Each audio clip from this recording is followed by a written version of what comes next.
If you've seen me before and you came back, that says something about you, not me. Okay, good morning. Everybody went to the bathroom, right? Okay, we're going to make this. I never present in the afternoon at this conference because who's going to keep you awake after prime rib and cheesecake?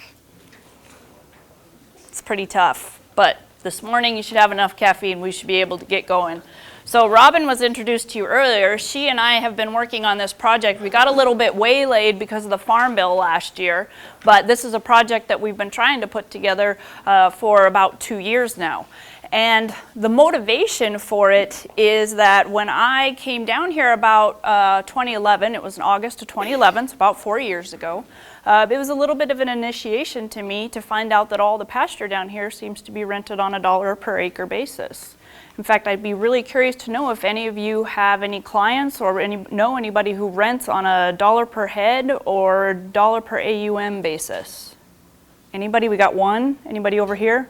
A couple. Okay. It's not terribly common though. $1 per acre seems to be mostly what we see in terms of cash rents for pasture. And the reason that this was even an issue for me was that, if you remember, the summer of 2011 was a little bit hot and a little bit dry. And I started getting phone calls from folks saying, well, my landlord wants me to pull off early because there's not much feed. And I understand why they want me to do that, and I also understand that it's going to keep the pasture in better condition next year if I do that. But how do we prorate off how much of a discount I should get on my rent for pulling off early? Well, that's a bit of a problem if you're only pricing on $1 per acre for the whole season, as opposed to an AUM, which has a time component to it. You're paying per animal unit month. So if you're paying for 3 months or 6 months and you pull off a month early, then there's a way to build that proration into that rent. But it's a little bit more complicated when you're talking about dollars per acre. So that's just one of the things that has shown up. By and large, the most common question that we get in extension is from landowners and occasionally from tenants, but most of them kind of know what the going rate is in their area. But from landowners, they will call us up or they'll call up their county agent and say, what's the going rate for cropland in my area? The best calls are the ones where they tell me very specifically where their pasture is. And I'm not even from Kansas, so I'm like, what county was that again? Let alone what highway intersection they're at. What's the going rate? And that's really what they want to know, because the land market is kind of a unique market in that one side of the transaction, the farmer, the rancher, the tenant, whatever you want to call them, they know quite a bit about what the market is. They'll go down to the coffee shop. They'll feel each other out. They'll kind of get some intelligence. What do the landowners tend to know about rental rates? Whatever their farmer tells them. That's a very good answer. Because it's really hard to get information about what land is renting for. And so they call us and they say, what's the going rate? Well, how do we answer that question? We have a couple of options when it comes to pasture specifically. That's what I'm going to talk about today. And one of them is USDA NASS, and then the other one is our Bluestem pasture report. So let's take a look at those rental rates for right now. This is the 2014 map. It's kind of hard to read this. I'll give you that, and I don't even know if you can read it on your slides. But you can. I've given the location, the websites for all of these things down at the bottom, so you can go find them if you want to. This was last year's estimates. They use a survey. So they send out a survey to all the ranchers out there and say, what are you paying for land? Now, you know your clients pretty well, don't you? And they get a survey in the mail and it says, what are you paying for land? What do you think they do with that survey? Do they fill it out right away with the highest rate that they pay and send it right back in? You have some great clients if that's what they do. 3/4 of them toss them in the trash. The other ones say, oh, maybe I'll get to it. They forget about it. And then for the ones that do decide to put it in, what it is they're asked, how many total dollars do you pay for leased ground and how many total acres do you lease? So that's going to average across all of your lease contracts that you have, whether they've been negotiated recently or 10 years ago. Okay, so is that the going rate? And there's some blank counties up here. Did you know that, let's see, what's this? Harvey County doesn't have any pasture. Well, they do, but they have some even more stubborn producers there who refuse to send in their surveys. The state level, oh, and one more thing I'll say is that I went to go find the 2015 map, because this comes out in September. It came out in September 2014, so I thought, oh, I'll just go get the 2015 one and put that up there. Well, there's no 2015 survey. They have now decided to dial it back to an every other year survey. So 2015 doesn't count. We're going to wait for next year. State level numbers. State level numbers on pasture, just like state level numbers on cropland, are great for looking at trends over time. Really poor for trying to say, what does that mean for my individual piece of ground in my situation, okay? Because they're averaging across a state that has an awful lot of diversity in rainfall and soils, okay? You know that. Here's the Bluestem. Talk about consistency of a data series. 06, 07, 08, 09. We ran out of money. We're not going to do this anymore. Then they hear some screaming fits. KDA contributes money to this survey to get it done, by the way. So they did it again in 2013. And this is just for the Flint Hills. Okay, they break the Flint Hills up into the northern, the central, and the southern region. So it's a really good survey for that part of the state. There's quite a bit of detail on rates at varying lengths, you know, the 3-month, the 6-month, the full year, with and without care, fencing costs. It's a very detailed survey, but it's for a very limited region. So in 2015, we actually are now running this out of the Department of Ag Econ because USDA NASS was charging KDA a lot of money for this survey. And so they decided to send it to us and see if we could do it a little less expensive. So this is a temporary number that has been put out there. And I don't know what our response rates are. That was one of the problems, was the response rates were pretty bad under NASS. And I don't know if we've been able to improve that or not, but that is the goal of doing it out of our department, is try to improve the response rates. Okay, so this is also the one thing that is definitely, you can take a look at, you know, quality of pasture. 2013, we were still pretty droughty.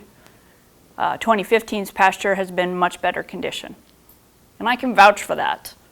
So I drove from Wamego to Graham, Texas, which is west of Fort Worth by about 100 miles.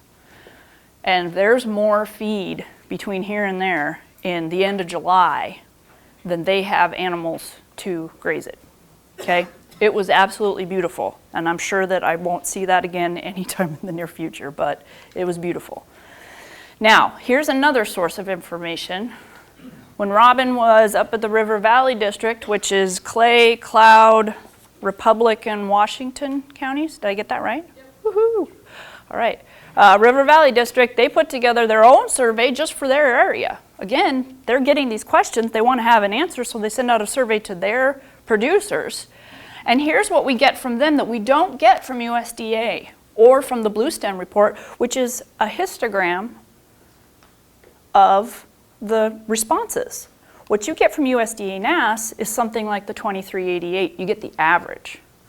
But what's very revealing about being able to look at the responses is, my guess is that the majority of those that are on the left-hand side,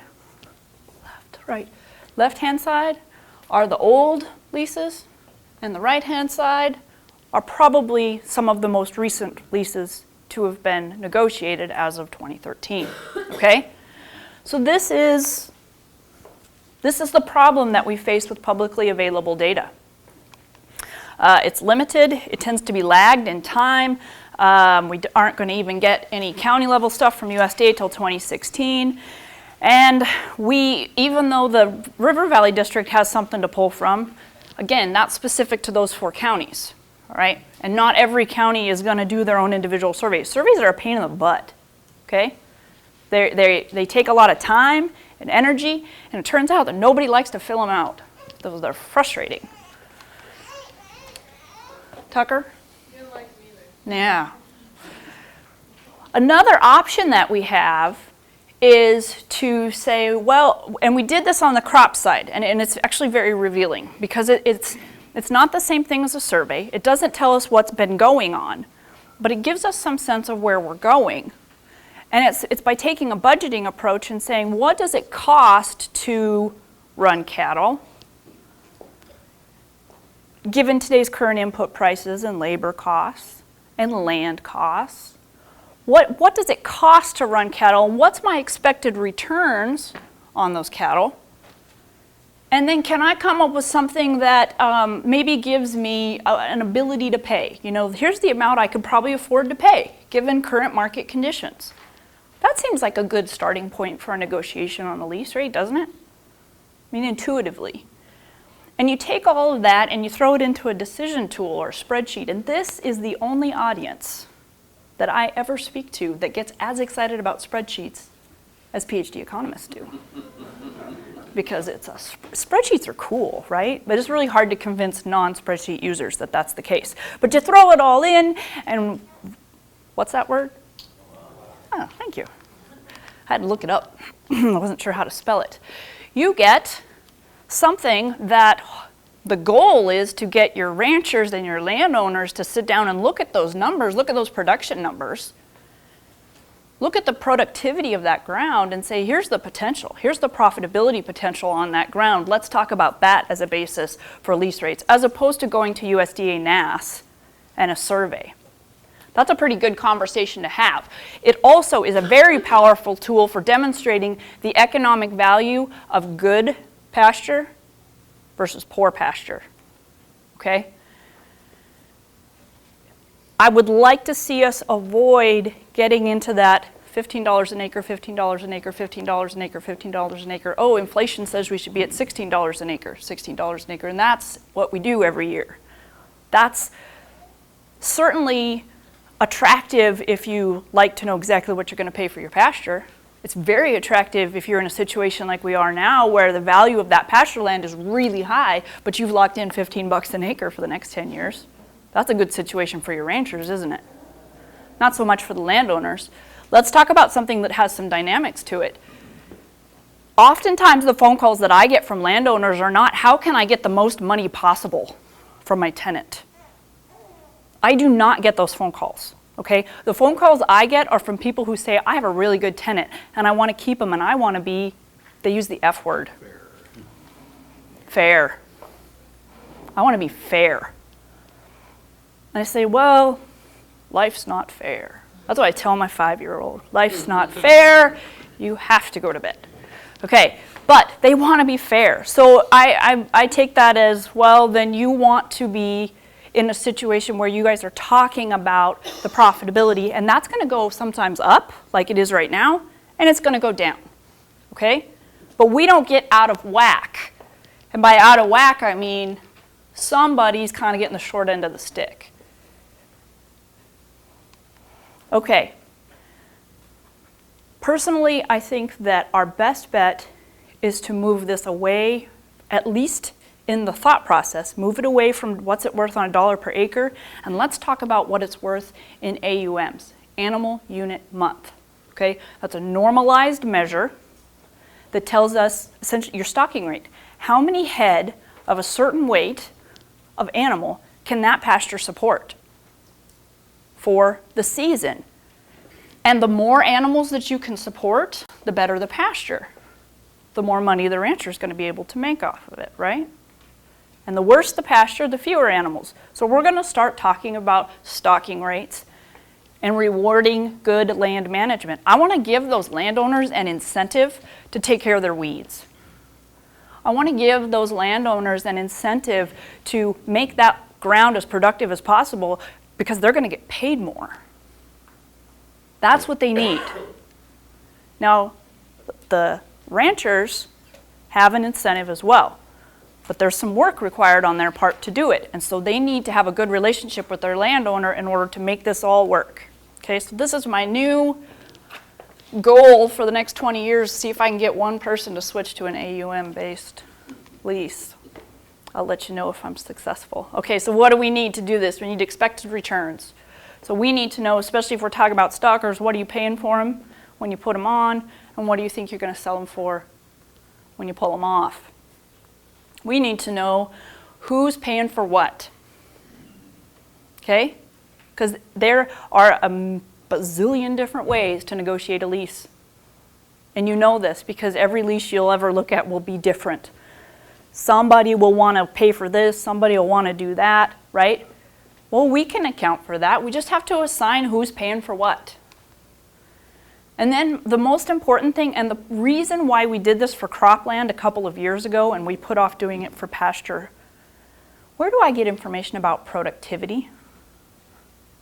If I'm talking about croplands and we want to talk about productivity, I can at least go to the county level yields, right, from NAS. And if I want to look at a specific farm, we can look at their crop insurance records, right?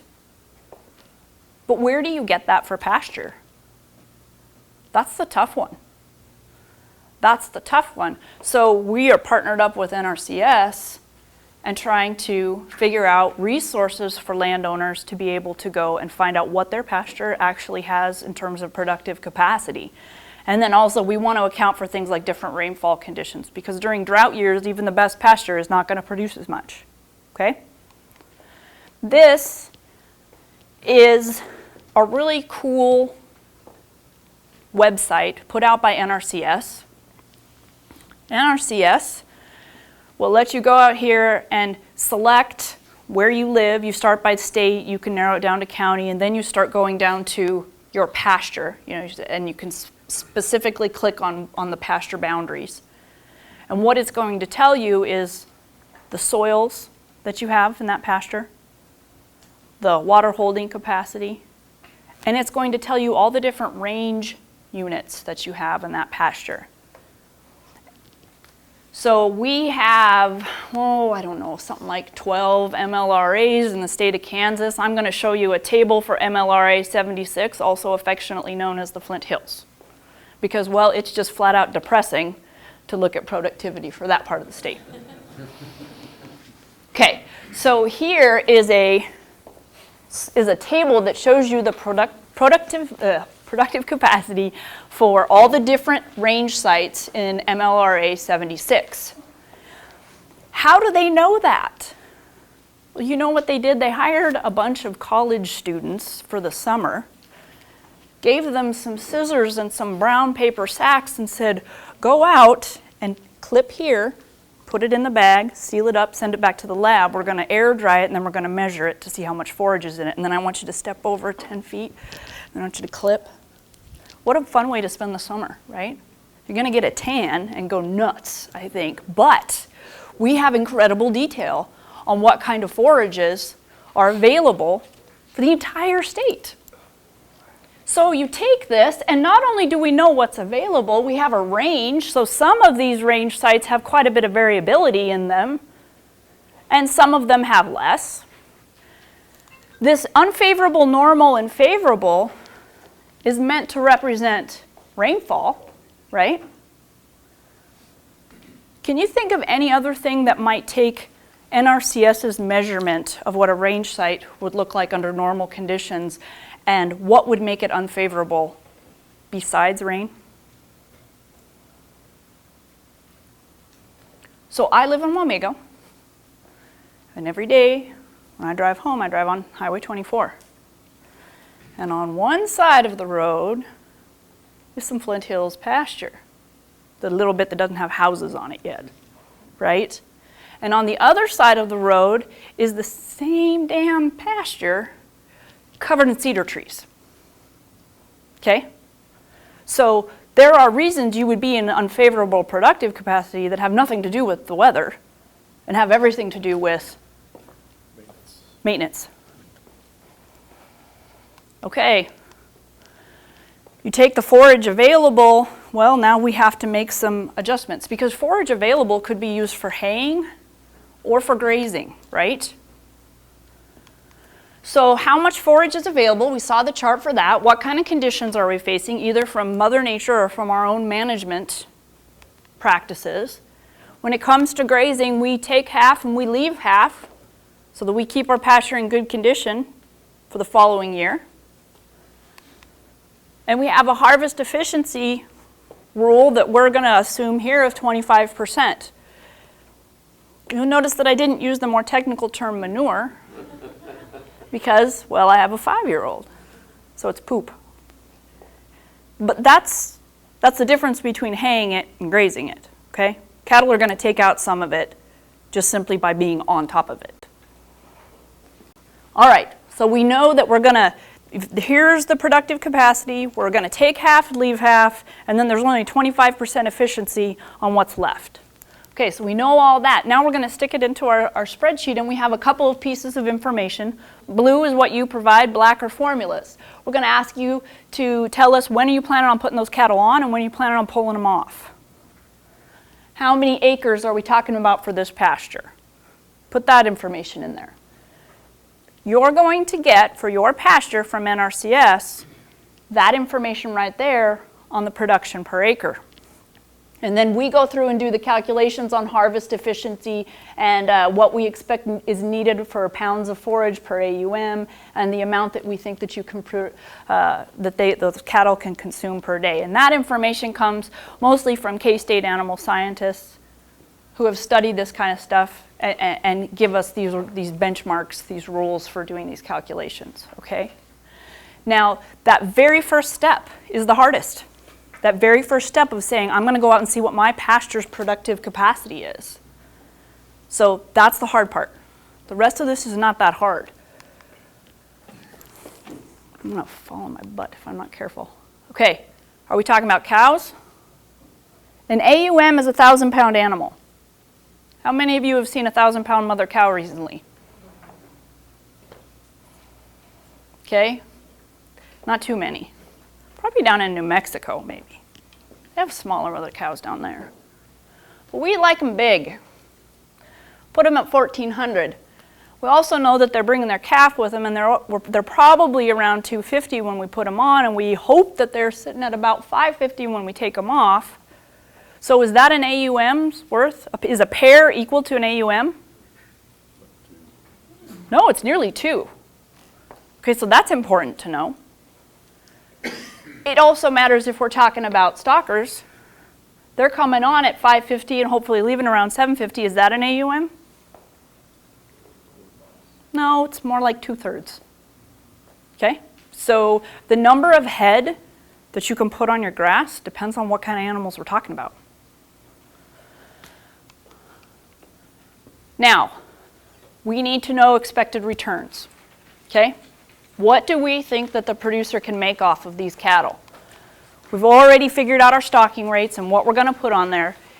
Now we need to know something. This is an example for stocker cattle. This is where we go out and we say, well, what do we think we're going to pay for them?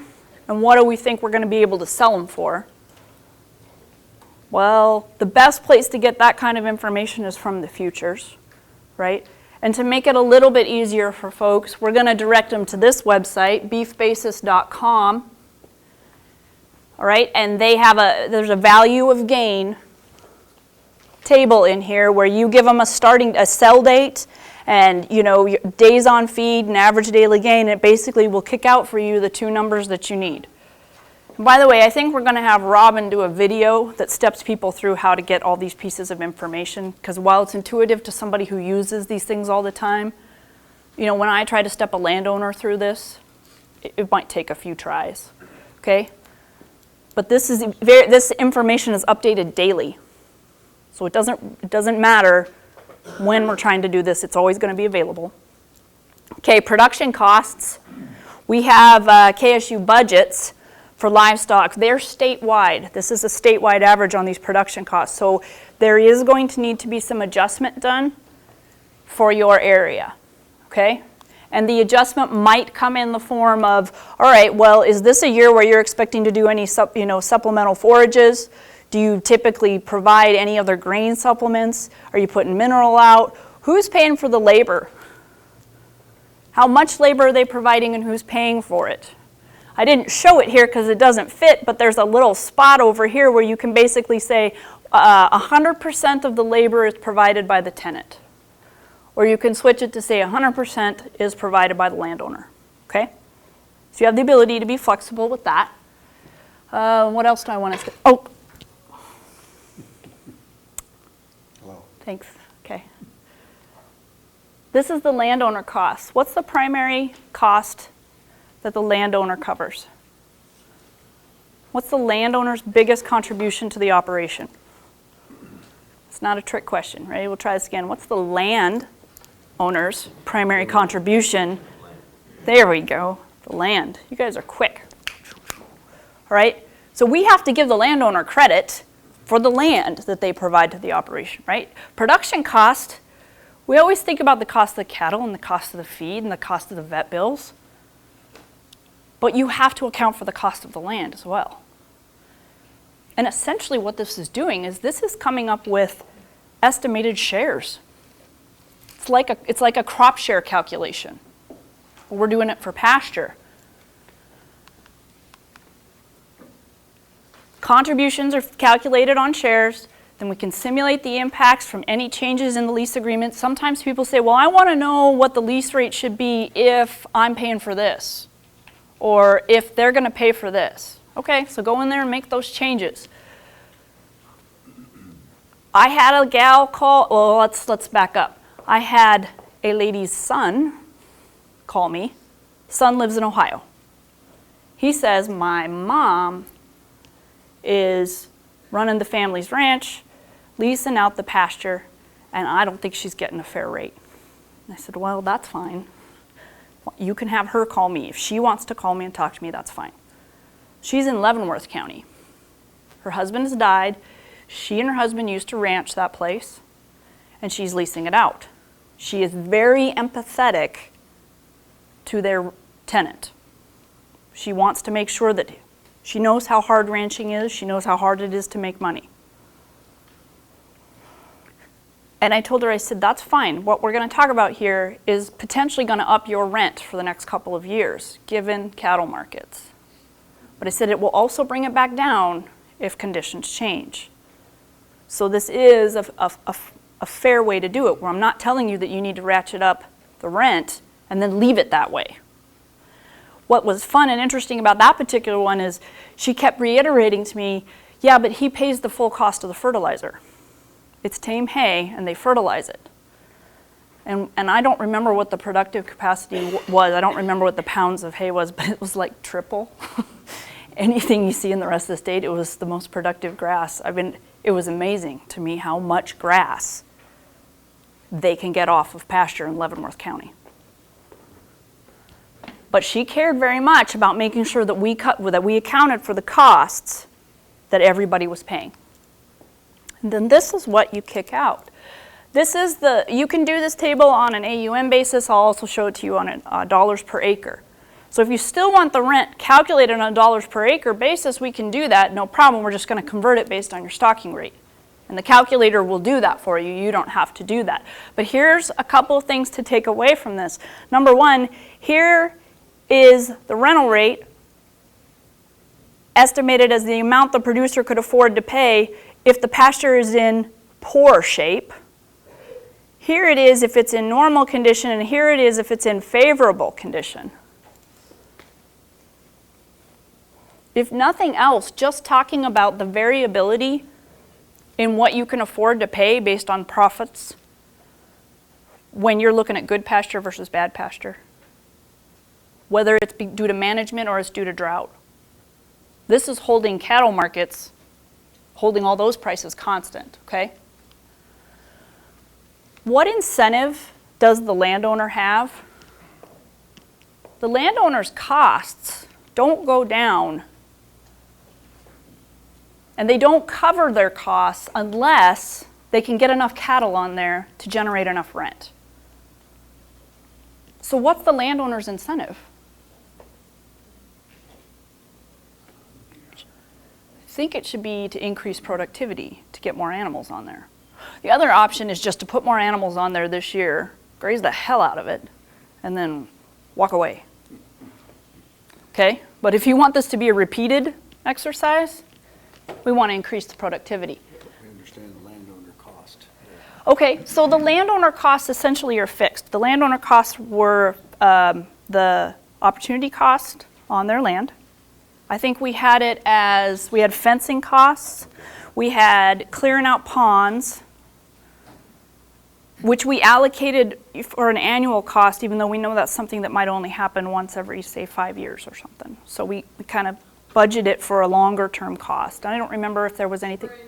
Spraying weeds, yep, whatever the, yep. Taxes, of course, yeah. So Much that's negotiable. I'm just trying to think in my mind how it's done. It's a very informal process. oh yeah. So that's actually, Kinda, yeah. I want to say this. It was translated. I could see guys saying, oh, this is great. So how much would that be an acre? Yeah, well, so here it is on a per acre basis. Yeah. Okay, because it's worth getting it back to per acre. The interesting thing is when you do it, AUMs, look at this right here. AUMs was, I think, 23 bucks an AUM, and per acre we're at about 26. Actually, those things line up reasonably close to each other when you're in that normal productivity. It's when you go out to the edges that the dollars stop making sense. When I was talking to, how much time have I got? Oh, I've got 10 more minutes to bore you. Talking to my professor from Montana State, who was down here for the Risk and Profit Conference, and he was just talking about the fact that they were bidding 25 to 30 bucks an AUM for grass in Montana. And the grass is not as good compared to the Flint Hills, definitely. And the grazing season is not as long, okay? So 25 bucks an AUM in Montana is a pretty strong bid for pasture. It made me think, why in Montana is everybody talking dollars per AUM, and down here we're talking dollars per acre? And my explanation, if you've got another one, I would love to hear it, but my explanation for that is we have a lot of public ground in the western United States. And a lot of ranchers augment their pasture by getting BLM leases, Forest Service leases, state ground, if not federal, and that's all rented on an AUM basis. So it's a very familiar concept, I think, for those folks, whereas in Kansas, we're like 99% private ground. In fact, when I was talking to some guys last winter from the Kansas Department of Wildlife and Parks, they said they were trying to transition their tenants to an AUM basis, but those guys were given a lot of pushback saying, I'm not sure about that. That sounds like something you're trying to do in order to get more money out of me. And you know, they were very uncomfortable with that. So I don't know why we have this, but here we are on a per acre basis, and technically on a per acre basis, the way we calculate the landowner costs, they're the same, no matter how many acres you have, because the acres don't change. It's when you do it on a per AUM, the AUMs change, and that's why it goes down. But you still have the same situation. If we're going to calculate it on dollars per acre, landowners aren't going to cover their costs until they get into the better pasture conditions. Okay? Now here's something to think about. I did not label this what the rental rate should be. Okay? I did not label it what the rental rate should be. I said, this is what we think the producer can afford to pay. Why would I put down something like this is what the tenant can afford to pay? Why not build in a profit margin? I mean, I'll acknowledge that we've accounted for labor and returns to capital, and we've tried to account for all of the costs that we think we have a death loss in there. We've got a lot of detail in those production costs, but why didn't I build in a 20% profit margin? Does anybody know? Okay, so here's a scenario.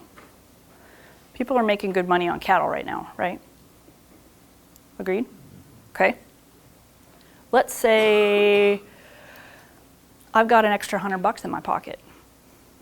It's pure profit. But it turns out my neighbor has an extra $100 in his pocket as well. And there's a piece of ground that's available to be leased. I'm going to go and say, well, I need a 20% profit margin, so I'm only going to bid 80. What are you going to do? You really want that ground. What are you going to do? Bid higher. How much higher?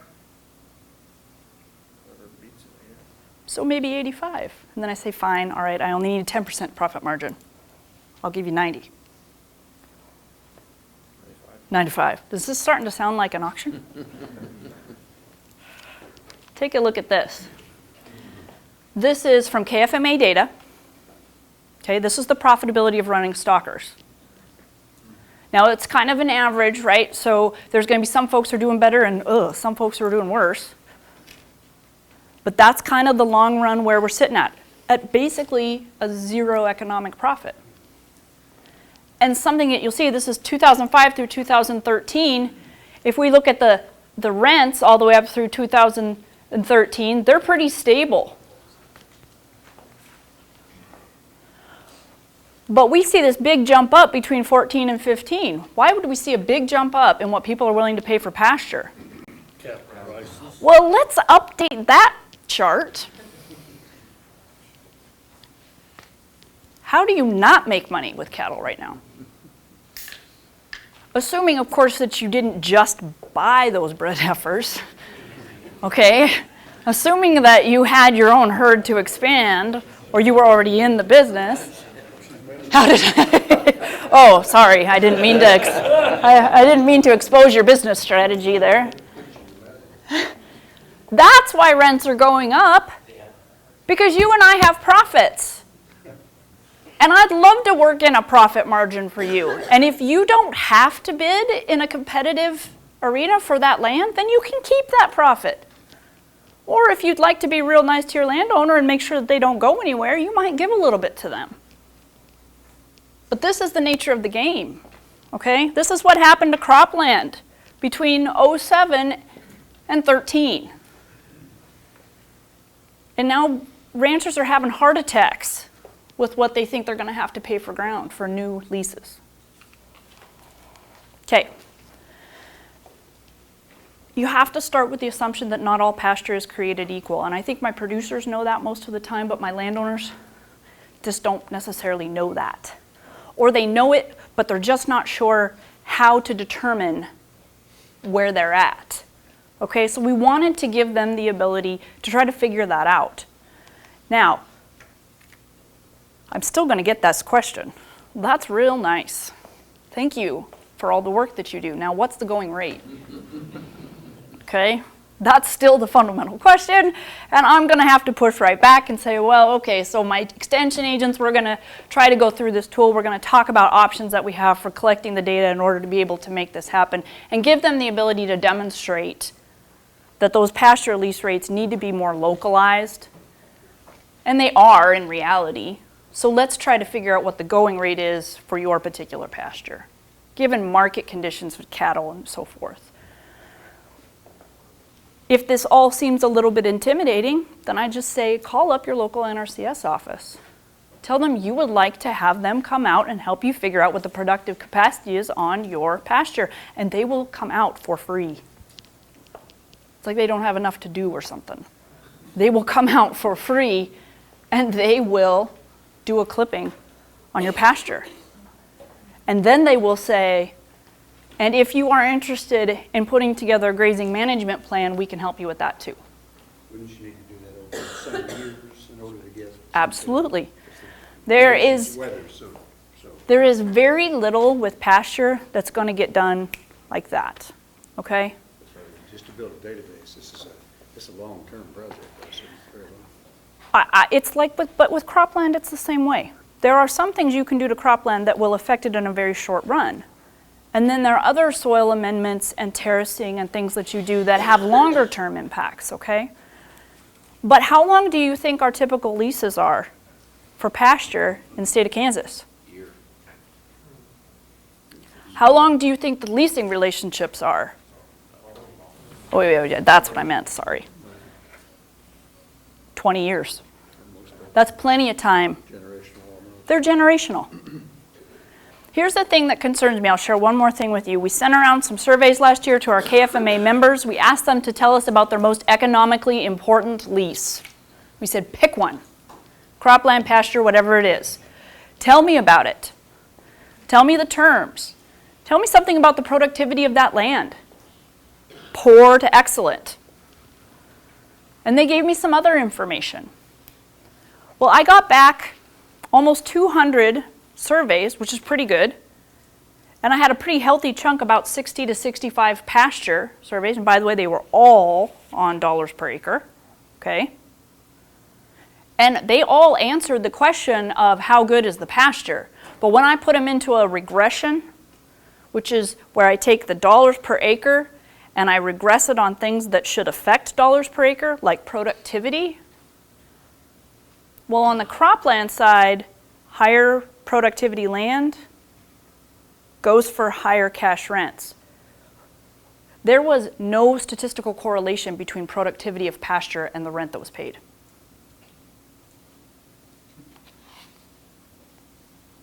So, what's driving pasture leases? I'm not sure. But if they're not being priced on productivity, what are they being priced on? Consensus, okay. Tradition. In our area, it's the feedlots from farther away are coming out and renting the land here, and so the neighbors are pushing back to keep their land and stuff because the feedlot doesn't want to make all their own neighbors mad. So they kind of move out in concentric circles. That's interesting. And where are you at? Morris County. Morris County, okay. All right. So it goes back to being a landowner versus a land manager, right? I mean, the better you manage your land, the better, if you look at your chart, regardless of what the market's doing, if you take care of your land and it's favorable, I'm looking at it from a landowner standpoint, then I should be able to profit what I want to profit on a regular basis if I manage my land. Yeah. I mean, there will be years where you and your tenant are going to have trouble covering costs.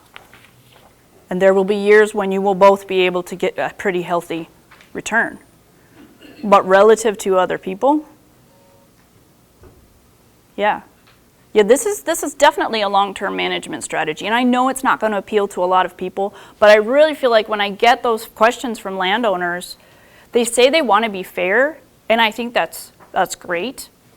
And even the second generation or third generation that inherits the land, they still want to be fair, but some of them are a little more business savvy. And they don't mind, they want to be fair, but they're not convinced that the previous generation was getting a fair rate, okay? So I'm not going to tell them, go in and stick it to the rancher or stick it to the farmer. That's not the goal, but let's see if we are in line. Yes, sir. I can't remember. The question we got from some landlords was about the drought payments, because the landlords did not get to. Right, okay. Any of that, because that may come up. Sure, government payments. That was a huge payment. Yeah. So there's a couple of different approaches you can take to government payments, and the question has to do with, when we got the livestock disaster relief payments, which basically we're trying to compensate producers for losses on cattle or having to sell off cattle. And when it comes to government payments, if they're being paid for something that has anything to do with the land, which in this case arguably it does, then it seems like that is something that should be part of the negotiations, and some percentage of that maybe goes back to the landowner. One of the advantages, I guess, is if you take the time to go through something like this and it does sort of kick out those shares, that's a starting point for a negotiation about that. But it's personal. People have very strong personal philosophies about whether or not those government payments go to them or the landowner. In my world, the longer term, if you want a good longer term relationship with that person, you're looking for ways to make them happy. And I don't care which side you're on, right? You're looking for ways to make them happy. Okay, I have to shut up now. Go ahead and stop here. I can do that. Will you be